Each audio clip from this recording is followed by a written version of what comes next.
Salut à tous la team OL, Thomas M. Show pour OL Fan TV. Très heureux les gars de vous retrouver pour une nouvelle vidéo. Merci pour tous vos messages. Je vais faire comme le président Macron qui fait des vidéos comme les miennes un petit peu avec sa caméra, son stabilisateur pour donner son état de santé. Mais oui, vous avez pu voir qu'il avait des petites cernes un petit peu comme moi. Moi j'avais pas le Covid. Comme je vous l'avais dit dans mes vidéos, je suis très transparent sur mon état de santé. Comme vous l'entendez à ma voix, ça va beaucoup mieux. Merci beaucoup à tous vos messages réconfortants. Ça fait plaisir aussi que vous pensiez à ma santé. Vous avez raison. J'espère que vous aussi, ça va. Avant ces fêtes de Noël qui seront évidemment très particulières. On va pas se mentir. C'est pas extraordinaire ce qui nous arrive. Donc voilà. Ah, il y a un arbre à où? Marrant ça. Alors je suis dans le parc des Chartreux les gars, le parc des Chartreux qui est une vue absolument magnifique sur Lyon. Je vais me mettre sur un banc, je vais me lever comme ça. Ah, c'est beau, hein. Il y a Fourvière derrière. Hop. Ça c'est sympa. Ça faisait longtemps que j'avais pas été ici les gones pour une vidéo d'avant-match du match contre Nice.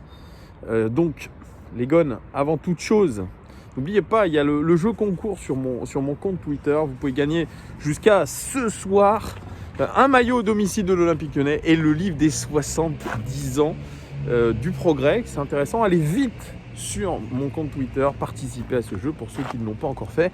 Je crois que vous êtes quelque chose comme 73, 74 à participer au concours. Donc vous avez une chance pour l'instant sur 74 de gagner. C'est quand même mieux que l'euro million. Pourtant, on est quasiment 9000 sur ma chaîne, mais il n'y a pas énormément de participants. Je ne dois pas être un si bon influenceur que ça. Même pas du tout, je ne suis même pas un influenceur. Enfin bref, c'est pas grave, mais vous avez l'opportunité avec un nombre de participants restreint eh bien, de gagner ce maillot de l'Olympique Lyonnais domicile de cette saison. Évidemment, il n'y a pas de trucage. Ça sera bien un maillot qui va être gagné. Tout ça aussi pour vous dire qu'on sera évidemment en live ce soir avec toute la team d'OL Live TV. Cookie, Joe, Julien Legon, Paul Cachelou, etc. Sofiane aussi qui viendra débriefer ce match. On est là à partir de 20h. Soyez au rendez-vous parce que je pense que ça va être encore une fois sympa. Vous êtes toujours très nombreux et ça fait vraiment plaisir aussi. Voilà, 2 minutes de réclame ou autre. Présentation du match contre Nice. Désolé si je le fais un petit peu en retard. J'ai fait pas mal de choses. Et j'étais d'ailleurs assez fier ce matin. Ce sera ma dernière diatribe, c'est comme ça qu'on dit. Mon fils qui voit une Mini passer, il me dit « Papa !» Mon fils a 3 ans. Il me dit « Papa, la Mini elle est rouge et bleue, comme les couleurs de l'OL !» Et là, franchement, quelle fierté j'avais ce matin de mon fils. Ah, je vous jure, ça m'a mis des frissons, ça me remet des frissons. Dès son plus jeune âge, supporter de l'Olympique Lyonnais. Voilà, supporter de père en fils, on va faire ça comme ça, dans la lignée. Donc ça m'a fait extrêmement plaisir. Je voulais vous partager tout ça, pardon. Alors, match contre Nice ce soir, 21h, les gones, après ce résultat décevant contre Brest en milieu de semaine. Il va falloir absolument s'imposer à Nice et ça sera, je pense, pas chose aisée, même si ce club en ce moment est un petit peu aux abois. Et c'est le moins qu'on puisse dire. Patrick Vieira a été limogé, Adrien Urvea est arrivé depuis quelques matchs, mais le constat, franchement, c'est que cet Olympique Lyonnais aura fort à faire contre Nice parce qu'ils se sont relevés la tête contre Nîmes. Et il y a quelque chose peut-être qui est en train de se faire. Il y a peut-être ce match fondateur.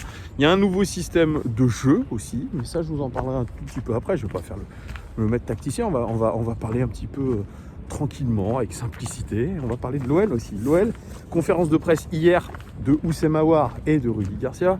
Bon, je paye 2,99€ tous les mois pour voir des conférences de presse qui sont nulles.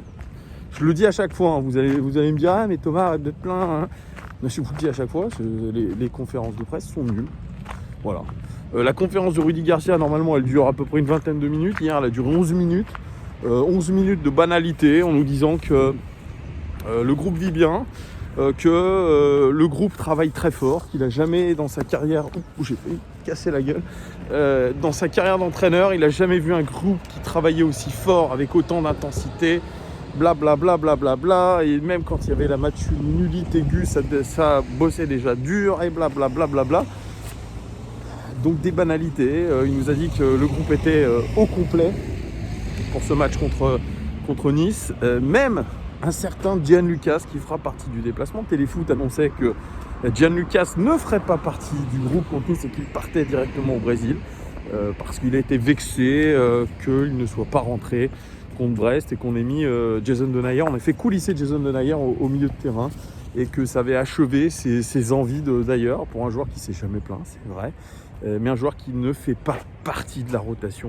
On va être très clair, hein, je crois que le coach ne compte pas sur lui. Et quand Rudy Garcia ou même un autre coach ne compte pas sur vous, pour inverser la tendance, c'est extrêmement compliqué. Gianluca qui s'est jamais vraiment imposé. On a vu quelques bribes de son talent.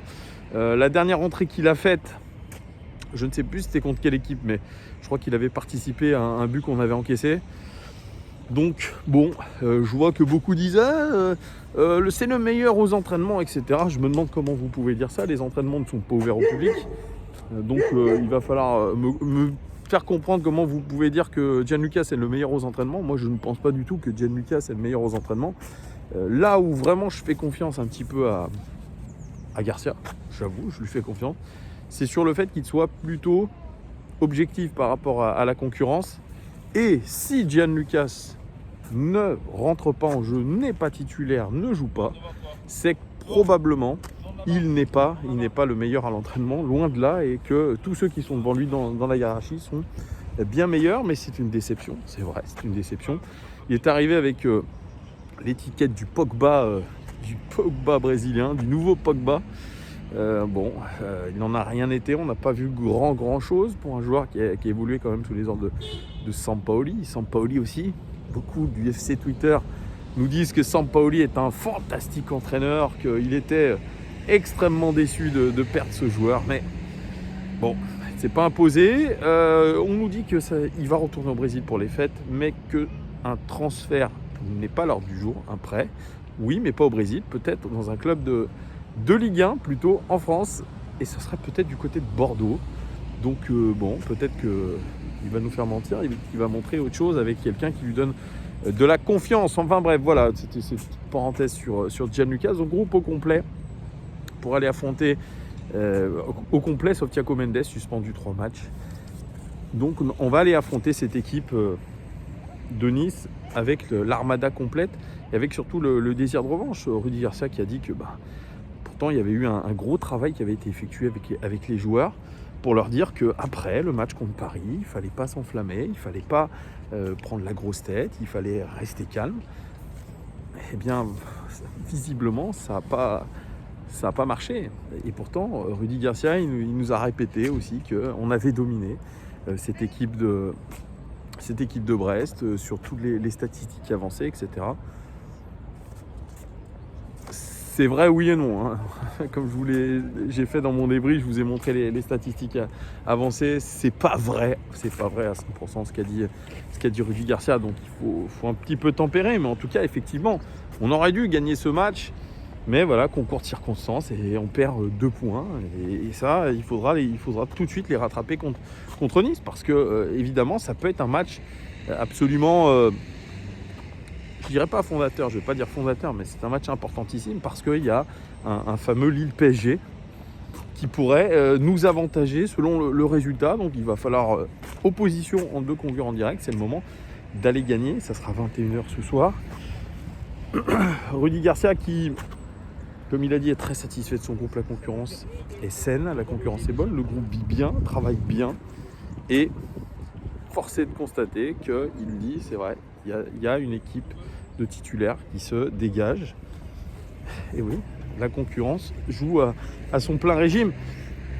Mais voilà, je pense qu'on doit aller à Nice, franchement, avec l'écrou, avec l'envie de gagner, avec l'envie de se surpasser. Et cette fois-ci, je pense que Rudy Garcia va mettre l'équipe type. Parce que son équipe type, je vous l'ai dit, elle est dans sa tête. Et on la connaît. On connaît son système de jeu en 4-3-3 désormais. L'équipe type, elle devrait être alignée ce soir. Voilà. Et on s'est rendu compte aussi que même si on avait des joueurs d'une extrême qualité, un groupe d'ailleurs capable de jouer la Ligue des Champions par la profondeur de banc, eh bien les remplaçants, entre guillemets, étaient peut-être moins performants ou alors moins dans le rythme que les titulaires. Et ça, on va le voir de plus en plus, je pense, sur la saison. Ceux qui ne jouent pas beaucoup, je pense qu'ils vont avoir du mal à sortir du banc et à faire quelque chose. On ne pourra pas en tout cas le faire à tous les matchs. Oui, dans un monde idéal, oui, il y a quelques matchs, les remplaçants faisaient la différence quand ils rentraient. Oui, je suis d'accord avec vous. Aujourd'hui, ce n'est plus le cas. Est-ce que c'est un problème physique ? Est-ce que c'est un problème moral ? Puis en plus, il y a le mercato qui va ouvrir ses portes le 2 janvier. On nous annonce que Memphis Depay est plus vers la porte de sortie que de rester à l'Olympique Lyonnais. Ça aussi, ça va être un dossier intéressant. Parce que si on perd notre capitaine, notre leader technique, quoi qu'on en dise, c'est un leader technique, c'est un joueur qui fait la différence. Quand il est rentré contre Brest, par contre, lui, il a été l'impact player, ça c'est vrai. Il est sorti du banc, il a créé quelque chose, il a créé un penalty. Donc si on perd Memphis Depay, ça va faire très très très très mal. Donc il va falloir se remettre de ça. Et c'est pour ça que bon, je pense plus on va avancer dans la saison, plus ça va être compliqué pour les rentrants de faire quelque chose. Après, il peut y avoir blessure, bien sûr, il peut y avoir Covid. Mais voilà, donc on va y aller, je pense, avec l'équipe type. On va essayer d'y aller avec l'équipe type. Alors je vous présente Nice, donc comme je vous ai dit, Patrick Vieira, salué d'ailleurs par Rudy Garcia. Patrick Vieira a été licencié. C'est Adrien Urvea qui a pris la direction des opérations. Nice, ils sont 11e avec 21 points. Ils devraient être 9e avec 20 points. Donc ils sont très cohérents au niveau des points, au niveau de leur classement. Au niveau des buts marqués, ils ont marqué 18 buts. Ils auraient dû en marquer 18. Extrêmement cohérents avec la qualité de leurs occasions. Au niveau des buts encaissés, c'est la 5e défense de Ligue 1. C'est pas mal. 16 buts encaissés, ils auraient dû en encaisser 18. Donc c'est une bonne défense. Et Adrien Urvea, il a trouvé, je pense, depuis le match contre Nîmes, une assise défensive bien meilleure. Plus de calme, plus de sérénité, une défense à 3 avec Ensoki, Bambou et c'est un Autrichien, je crois, Danny Luc, 19 ans, qui était ancien du Bayern Munich. Cette défense à 3, elle est beaucoup plus stable. On a des latéraux qui n'hésitent pas à se projeter vers l'avant, il y a plus d'équilibre. Et puis, comme je vais vous le montrer après, on a un ancien Lyonnais qui flambe là-bas. De PPDA 9,64, c'est pas trop mal. L'OL est à 8,43, c'est l'indice de pressing. L'OL est deuxième de cette Ligue 1 en termes de pressing. PPDA 9,64 pour le Nice, c'est pas mal aussi. Le meilleur buteur, c'est Amine Gouiri. 4 buts inscrits par Amine Gouiri, il aurait dû en marquer 5. Très cohérent par rapport à la qualité de ses occasions. Lui qui n'est même pas aligné forcément avant-centre, Garcia le précisait. Il a été excentré sur un côté, mais n'empêche qu'il arrive quand même à marquer. C'est pas mal, Amine Gouiri. Ça sera des belles retrouvailles aussi. Rudy Garcia qui dit la concurrence était trop importante à Lyon, il n'a pas pu s'imposer, etc. Machin. Il a dit j'ai apprécié l'homme, j'ai apprécié le joueur, ça ne m'empêchera pas de le saluer, etc. Beaucoup de louanges pour un joueur effectivement qui n'a pas eu sa chance, et on se dit que cette saison, sincèrement, on aurait pu le faire rentrer dans la rotation aisément quand on voit les prestations de Dembélé, même si je le défends quand même un petit peu. Dembélé, vous avez vu, je ne lui tape pas dessus à boulet rouge, je ne lui tire pas dessus à boulet rouge, mais on se dit que peut-être qu'il aurait plus eu sa place dans la rotation qu'un Dembélé. C'est vrai. Le FC Twitter avait fait une campagne pour garder Gouiri. Malheureusement, le joueur a décidé que ce manque de confiance qu'on lui accordait méritait de partir avec un transfert simple. Bien voilà, il est dans une équipe qui entre en difficulté, mais lui est plutôt bon en ce début de saison. En tout cas, il fait preuve d'une grosse motivation. Le deuxième meilleur buteur, c'est Les Melou, 3 buts, il aurait dû en marquer 2. Et puis Casper Dolberg, qui sera absent ce soir. Il a marqué 2 buts, il aurait dû en marquer 0,91. Il était en surperformance. Le meilleur passeur de ce club, c'est Amine Gouiri. 3 passes décisives pour lui, mais il est en surperformance sur les passes. 0,42, il aurait dû en faire, donc vous voyez. Meilleur passeur, meilleur buteur du club en Ligue 1. Ce n'est pas anodin. Bon, c'est un club qui est comme je vous ai dit, 10e du classement, c'est ça, si je me trompe, 11e du classement. c'est pas anodin, mais en tout cas, c'est un joueur qui va progresser, qui est bien entouré. Le club aussi d'un ancien Lyonnais, hein. C'est notre ami Jeffrey Adélaïde, lui aussi qui est parti avec perte et fracas, prêté avec option d'achat. Il ne sera pas ce soir sur la pelouse. Peut-être que c'est un pacte de non-agression, que l'ancien joueur en prêt n'a pas le droit de jouer contre son ancien club. Je pense que c'est plutôt ça. Donc voilà, une équipe de Nice qui a retrouvé un petit peu le goût de la victoire. Ils étaient sur 1 mois et demi sans gagner. 7 défaites, les gars, 7 défaites, toutes compétitions confondues. C'est absolument énorme. Et la victoire contre Nîmes, à l'arraché, contre des faibles crocos, hein, on va pas se mentir, Nîmes en ce moment est très faible.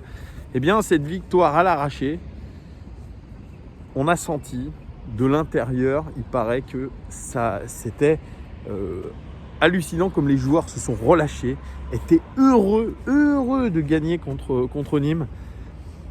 Il le fallait. C'était peut-être ce match qui allait faire commencer le mandat de Adrien Urvea du bon côté. Il y avait des bonnes choses qui apparaissaient dans les derniers matchs. Et là, ce match-là, avec ce nouveau système tactique, il a permis aux joueurs de prendre confiance et surtout de se rassurer. Donc, on affronte une équipe de Nice, à Nice, qui n'est jamais une terre facile. Je vous rappelle, la saison dernière, je crois qu'on avait perdu à Nice. Ça avait été très compliqué, donc on sait à quoi s'attendre. Nice n'ira pas, ne nous laissera pas faire ce qu'on veut. Eux cherchent de la confiance, ils cherchent à remonter au classement. Le projet de Nice est absolument énorme. Ils ne peuvent pas se permettre comme ça de perdre des points et des points et des points. Donc, nous ce soir, on a tout intérêt à rester très concentrés. Il reste 2 matchs avant la trêve. Il faudra rester concentré et si on veut prétendre au titre, comme nous l'ambitionnons, on doit absolument aller prendre des points à Nice. On doit aller gagner à Nice. C'est indispensable. A-t-on les ressources nécessaires pour aller gagner à Nice? Ça, je ne sais pas. En tout cas, l'équipe devrait être type. Charnière centrale, Marcelo Denayer. À droite, Léo Dubois. Ce ne sera pas Deschilio, hein, qui a déçu quand même. À gauche, ce devrait être le taulier, Maxwell Cornet, qui a marqué un but en plus contre Brest. Au milieu de terrain, point de basse, Bruno Guimaraes qui était excellent contre Brest. À gauche, Oussem Aouar. À droite, Paqueta. Attaque classique, Toko à gauche, Depay en pointe. Et à droite, Tino Kadewere. Ça sera la grosse armada. Lopez dans les cages. Ça sera la grosse armada pour affronter cette équipe de Nice. Donc il n'y a pas d'excuses. Mais avec le résultat contre Brest, la pression, elle augmente un petit peu. Et bizarrement, comme dans nos têtes, je pense dans la tête de tous les joueurs lyonnais, il y a une ambition, il y a quelque chose, on pense au titre, on se met la pression. Là, on n'est même plus dans un rôle d'outsider. On est dans un rôle où je pense qu'on s'imagine qu'on peut aller chercher le titre. Donc là, la pression, elle augmente. Faites pas un mauvais match contre Brest, mais vous faites une contre-performance contre Brest à domicile, vous affrontez Nice à Nice, où on sait que par le passé, on y a perdu des plumes. Nice, qui est comme ça, mais qui retrouve un poil de confiance. Amine Gouiri, qui va vouloir flamber contre son ancien club. Il y en a certains qui disent on attend qu'Amine Gouiri marque contre nous, il fasse ça en direction de Rudy Garcia. C'est possible. Donc il y aura de la revanche dans l'air. Ça va être difficile ce soir. Moi, je vois pas une victoire de l'OL. Je vais pas vous mentir, je vois pas une victoire. Je vois un match nul. Je vois un match nul avec des buts. Je vois un match nul comme contre Brest, je vois un match nul de partout. J'espère me tromper, il faut gagner. C'est indispensable de gagner. Mais je vois un match nul. De partout. But de Memphis Depay et but de Karl, Toko et Cambi. Les gars, vous me direz en commentaire si vous êtes d'accord avec moi. Mettez-moi votre prono, mettez-moi aussi l'équipe que vous aimeriez voir. Je pense qu'il n'y aura pas trop de surprises, mais ne sait-on jamais. Voilà les gars, ce que je pouvais vous dire pour cette vidéo. Désolé, hein, je l'ai posté un petit peu tard, mais au moins elle a le mérite d'être là. Rendez-vous ce soir dès 20h sur WayLife TV. Merci beaucoup de vos abonnements, de vos likes, de vos soutiens. Ça fait extrêmement plaisir. La chaîne ne fait que monter. C'est grâce à vous. À très vite les gars. Ciao.